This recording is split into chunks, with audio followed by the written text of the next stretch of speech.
Hey there, folks. Welcome back down into the den.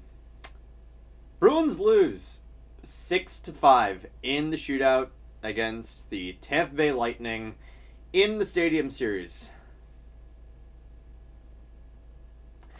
Damn it! I do just want to start out with this. This is unfortunately going to be the last episode of Into the Den for this season.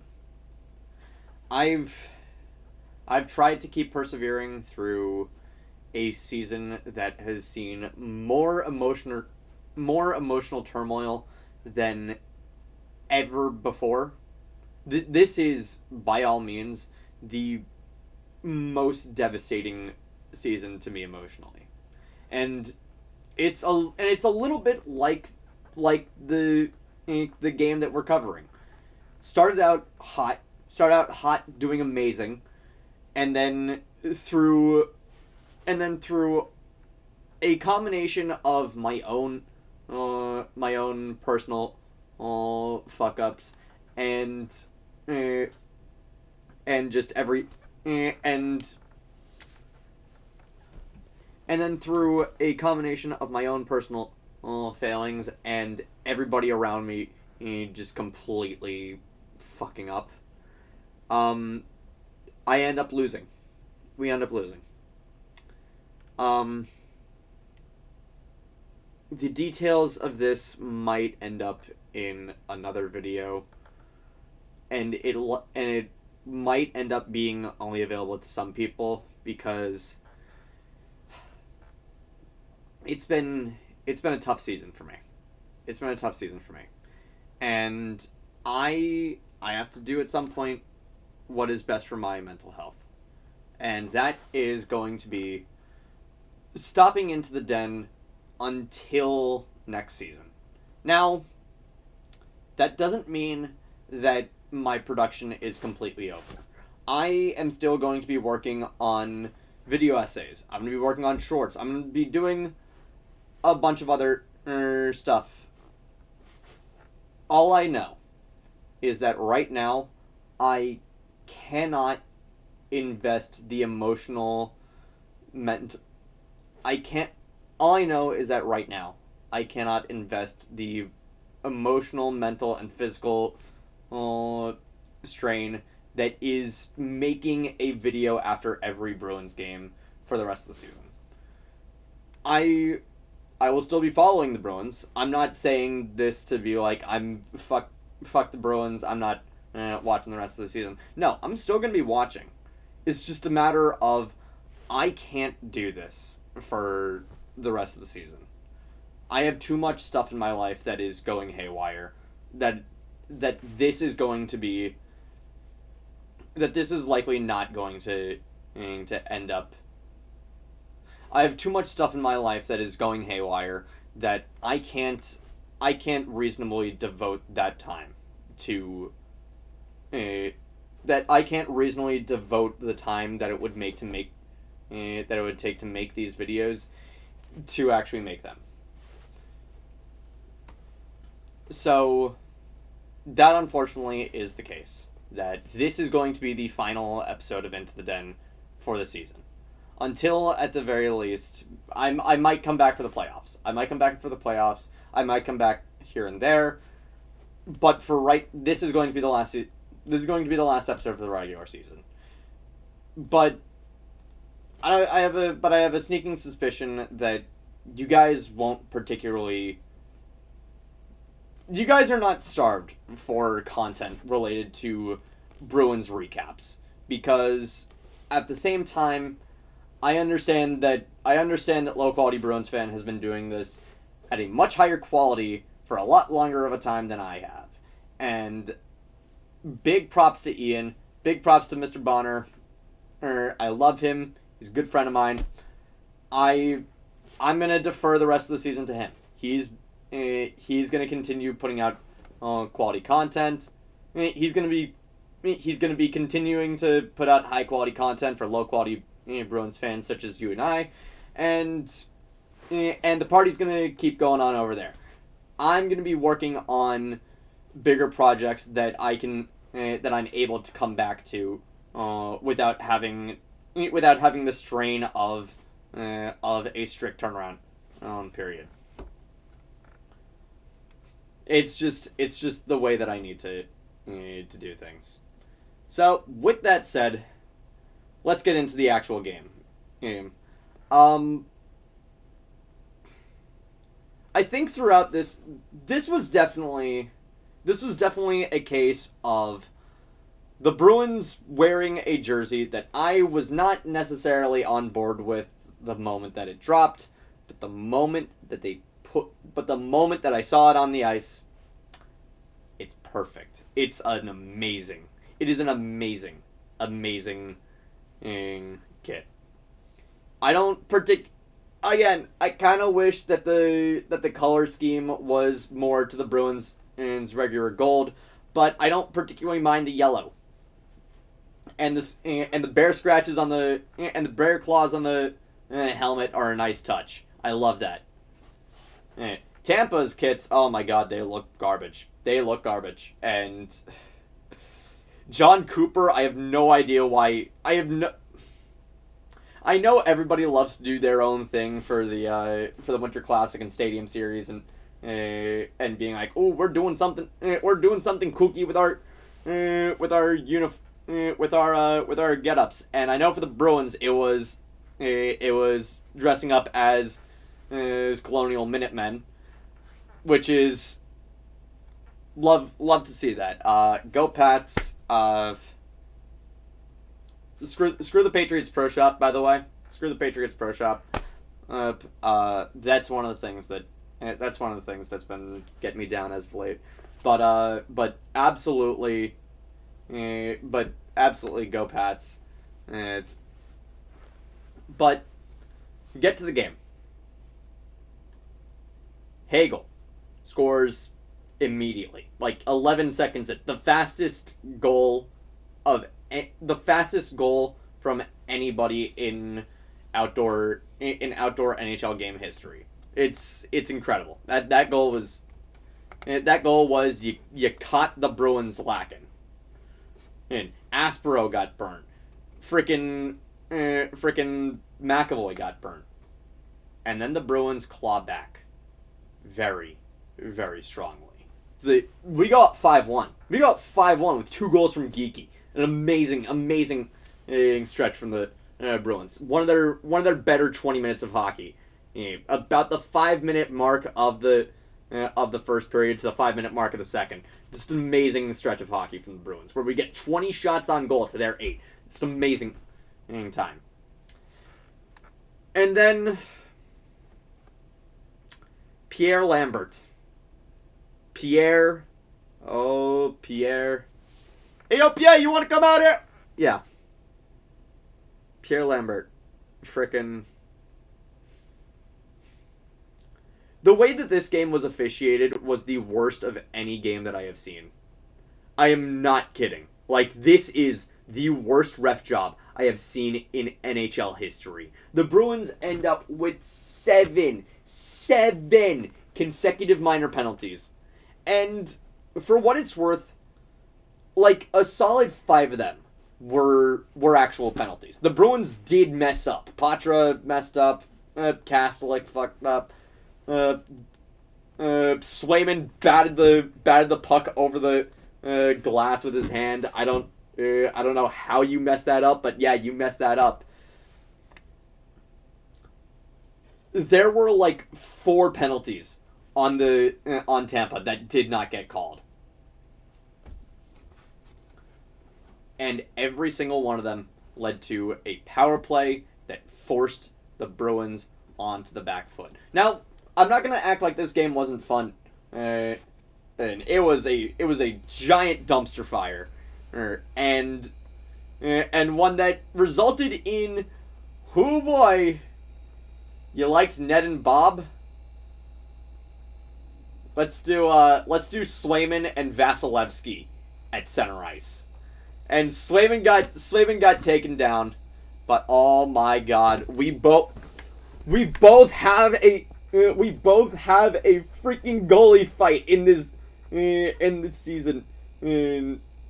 we both have a goalie fight in this season in Macklin. How's that feel?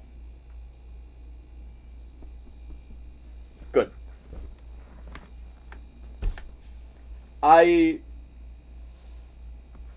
the very least, we got a goalie fight. At the very least, we got a goalie fight.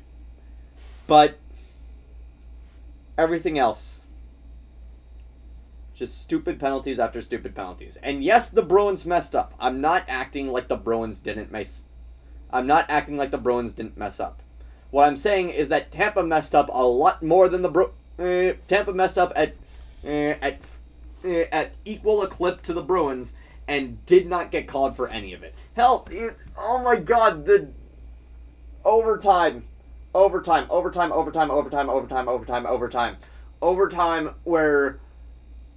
where Pasta, where there's a really shitty tripping penalty that like they try to whistle dead at one point, but they just give up after like the first after like Pasta gets past the middle of the ice.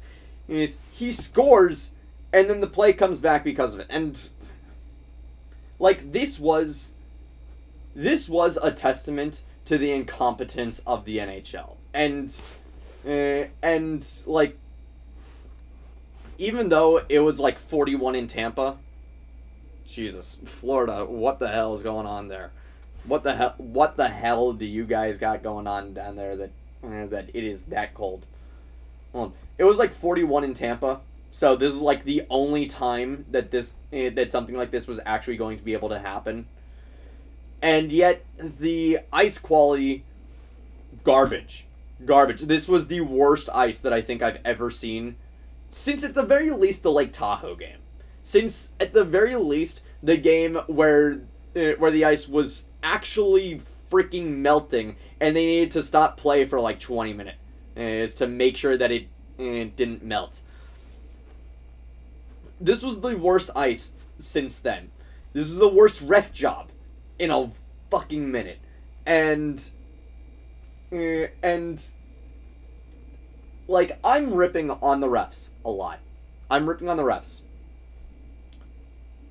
Why are you taking that many penalties? Why are you taking that many penalties and setting yourself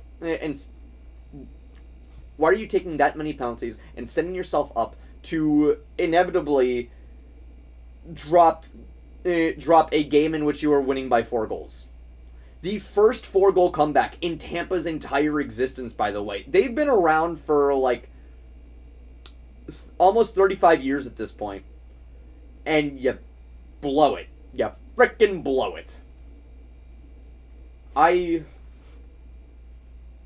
This game was a bad one. Swayman was nice. Patra had a really freaking good backhand shot.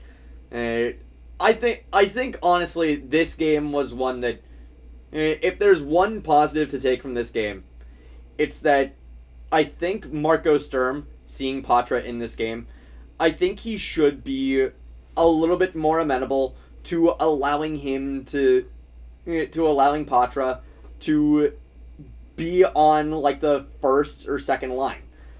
I've had a few people be like, what exactly does he do better than Fraser Minton and Murat Husnudinov? And that's a fair argument. I think that Fraser and Hootsie have been amazing, especially in the absence of Elias Lindholm. But at the same time, I think now is the time to experiment. Until at the very least you have a playoff spot clinched, which is not going to happen until like game. If you don't have a playoff spot clinched by like game 8, if you don't have a playoff spot clinched by like game 75 or something like that, then you don't experiment at all. I think that with the way that the Bruins are going, I think that you do end up with I think there is a decent enough buffer at some point to be able to experiment, and I would rather they experiment at some point during the middle of the season to try and. I would rather they experiment at some point in the middle of the season to try and find some way in which they can. To try and find some way in which they can potentially get themselves up to like 5th gear. Then leave it for like the end of the season where we know no one's going to give a shit. Like this was my issue with Lysell coming up at the end of last season. You called him up for the last 12 games of the season, and during that you were in the midst of a 10-game losing streak, and you knew that you were going to be tanking. If you want Lysell to succeed, you put him in a situation where the team is going to succeed. If you put him in, because like Lysell's attitude has been a massive wedge in between him and the NHL, and I think honestly, he's being put in a position where he knows that he is not valued. This team does not value Fabian Lysell, and I'm starting to doubt that they ever did. So I think so. You call him up during a point in which the team is succeeding to give him a chance to succeed alongside the team, and maybe that's a little bit like handling with him with kid gloves. I think that it's worth it for the talent that he has. I think that you gotta. I would rather, cause if you bring your prospects up in a point where the season is over and you just don't, and you don't care because you're like 7 games out of a playoff spot, why are they gonna care? Why are they gonna care about whether or not they look good if the team is gonna be bad? I don't like if you're gunning for a playoff spot. At some point, you call up the young guys. If you're gunning for a playoff spot, at some point you have to call up the young guys. If you're gonna be tanking, don't call up the young guys because they're gonna care about the output of because they're gonna care about the success of this season as much as you guys are.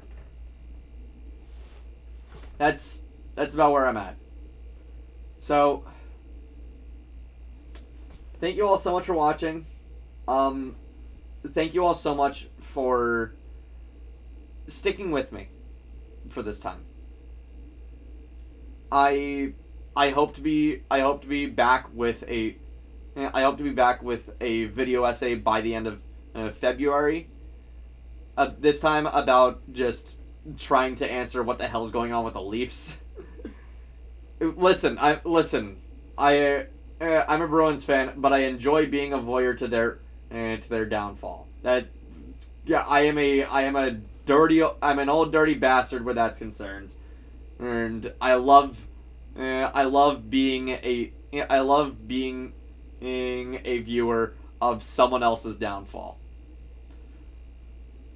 I hope to be back with a video essay by the end of the month about that. I will continue putting out video essays throughout the season. Again, I'm writing, recording, editing, producing, and uploading all of it myself. So at the very least, even though there is a lot of time that goes into this, even though there's a lot of time between uploads, you at least have you're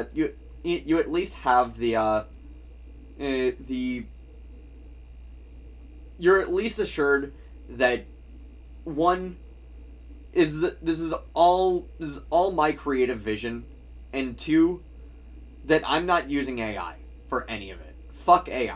Fuck AI and anyone that that supports it. Learn to have some pride in the work that you do, instead of letting some instead of letting some machine do it for you. That's really all I have for that. So fuck AI. I'm not sure what else to say really. I really wish that I could keep putting out videos, but the heart's just not there. The heart's just not there for the rest of the season. And I hope you guys understand, and I hope you guys are at the very least able to let me have. I hope that you guys are able to let me own that. Hopefully next season will be better for me. So thank you all so much for watching. I'll see you guys when the next video essay drops. Okay, take care.